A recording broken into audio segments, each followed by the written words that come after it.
السلام عليكم ورحمة الله وبركاته. أهلا بكم. إن شاء الله هذه الحلقة تكون بعنوان المسيح نبي من الكتاب المقدس، وهنستعرض إن شاء الله في هذه الحلقة النصوص التي قالت بنبوة المسيح عليه السلام. في لوقا 7:16 يقول النص: فأخذ الجميع خوف ومجدوا الله قائلين قد قام فينا نبي عظيم، قد قام فينا نبي عظيم، ولم يقل الناس قد قام فينا الله. يوحنا 4:19 يقول النص: قالت له المرأة يا سيد أرى أنك نبي، يا سيد أرى أنك نبي، ولم تقل المرأة يا سيد أرى أنك الله. في متى 21:11 فقالت الجموع هذا يسوع النبي الذي من ناصرة الجليل.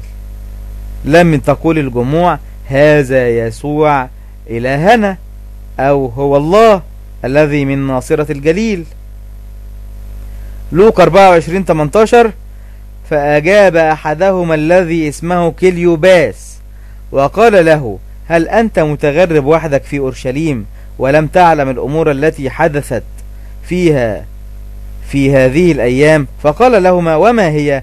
فقال المختصة بيسوع الناصري الذي كان إنسانا نبيا مقتدرا في الفعل والقول أمام الله وجميع الشعب. هذا النص له خصوصية كبيرة جدا. ليه؟ لأن كليوباس ده اللي قال على يسوع أنه كان إنسانا نبيا، ده من تلاميذ يسوع، من تلاميذ اسمهم تلاميذ عمواس. قال على يسوع أنه كان إيه؟ كان إنسانا نبيا. طب ليه هذا التلميذ لم يقول أنه الله؟ المفروض أن ده من تلاميذ يسوع وعارف أن هو الله، لماذا لم يقول أنه هو الله؟ طيب نصدق كليوباس ده ولا نصدق بتوع مجمع نيقية؟ نصدق كليوباس اللي شاف يسوع وكان تلميذ من تلامذته وقال عليه انه نبي، ولا نصدق بتوع مجمع نيقية اللي قالوا على أن المسيح هو الله؟ أيضا في متى تقول النص وأما يسوع فقال لهم ليس نبي بلا كرامة إلا في وطنه وفي بيته. وأما يسوع فقال لهم ليس نبي بلا كرامة إلا في وطنه وفي بيته. أيضا في لوقا 4:24 يقول النص وقال الحق أقول لكم أنه ليس نبي مقبولا في وطنه. وقال الحق أقول لكم أنه ليس نبي مقبولا في وطنه، بيتكلم على نفسه. يوحنا 6:14 فلما رأى الناس الآية التي صنعها يسوع قالوا إن هذا هو بالحقيقة، قالوا إيه بقى؟ قالوا هو الله؟ لا، قالوا هذا هو بالحقيقة النبي الآتي إلى العالم، النبي الآتي إلى العالم. يوحنا 9:17 قالوا أيضا للأعمى ماذا تقول أنت عنه من حيث أنه فتح عينيك؟ الراجل الأعمى اللي عينيه فتحت على إيد يسوع قال إيه؟ قال إن هو الله؟ لا، قال إيه؟ قالوا أيضا للأعمى ماذا تقول أنت عنه من حيث أنه فتح عينيك؟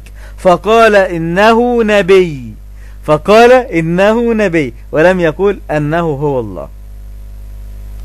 لوقا 13:31 في ذلك اليوم تقدم بعض الفريسيين قائلين له اخرج واذهب من ها هنا لأن هيرودس يريد أن يقتلك.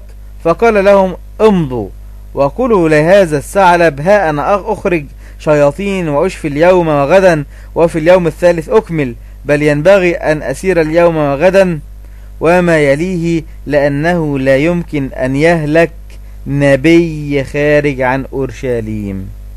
لا يمكن أن يهلك نبي خارج عن أورشليم. يبقى هو بيقول عن نفسه إنه هو إيه؟ بيقول عن نفسه إنه هو نبي. يبقى كل النصوص دي قالت إن يسوع نبي. كل هذه النصوص قالت أن يسوع نبي، ولا يوجد نص واحد يقول أنه الله. طيب أصدق مين؟ أصدق النصوص اللي موجودة واضحة وصريحة تقول أن يسوع نبي، ولا أصدق أي ناس بتعمل مجامع وتتكلم من فراغ وتقول أن يسوع هو الله. إن شاء الله نكون وضحنا هذا الأمر. نستودعكم الله، نلتقي في الحلقة القادمة، والسلام عليكم ورحمة الله وبركاته.